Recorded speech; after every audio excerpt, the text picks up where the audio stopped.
Hello everyone, welcome to Bengali nursing learner. তোমরা সকলেই জানো যে বার্নের ক্ষেত্রে ফ্লুইড ক্যালকুলেশন কতটা ইম্পর্টেন্ট। তাই আজকের ভিডিওতে আলোচনা করব কিভাবে বার্নের ফ্লুইড ক্যালকুলেশন করা হয়।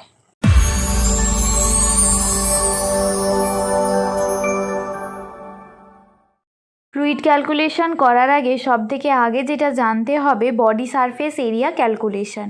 কিভাবে বডি সারফেস এরিয়া ক্যালকুলেট করব সেগুলো আমরা প্রথমে দেখে নেব। এখানে দেখো তিনটে মেথড আছে, রুল অফ 9, লার্ন-ব্রাউডার চার্ট আর পামার মেথড।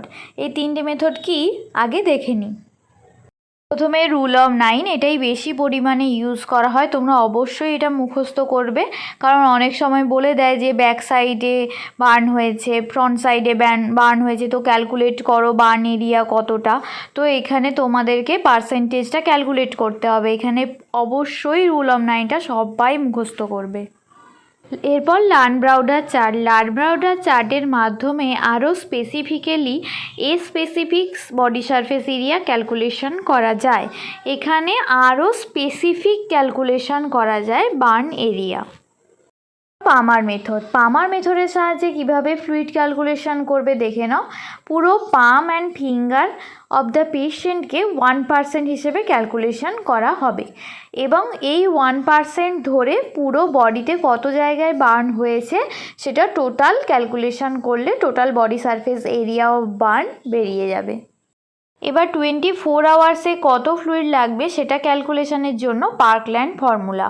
এখানে অ্যাডাল্টের ক্ষেত্রে 4 ml into body weight in KG আর টোটাল বডি সারফেস এরিয়া, এই তিনটেকে একসাথে গুণ করলে 24 আওয়ার্সের টোটাল ফ্লুইড বেরিয়ে যাবে এবং সেটাই চিলড্রেনদের ক্ষেত্রে 3 ml into body weight in KG আর total body surface area burn. এটা হলো পার্কল্যান্ড ফর্মুলা।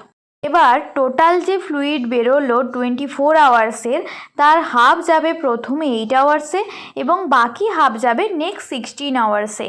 এবার এই যে নেক্সট 16 আওয়ার্সের প্রথম 8 ঘন্টায় যাবে ওই হাফ পোর্শনের হাফ এবং বাকি হাফ যাবে বাকি যে 8 ঘন্টা থাকছে নেক্সট 16 আওয়ার্সের, সেইখানে বাকি যে রেস্ট পোর্শন থাকবে সেটা যাবে।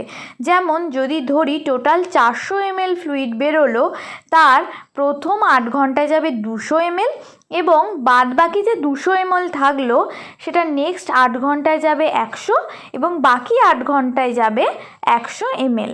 তাহলে বোঝা গেল? তোমাদের জন্য কোশ্চেন দেওয়া হলো, অবশ্যই কমেন্টে অ্যান্সারগুলো জানাও।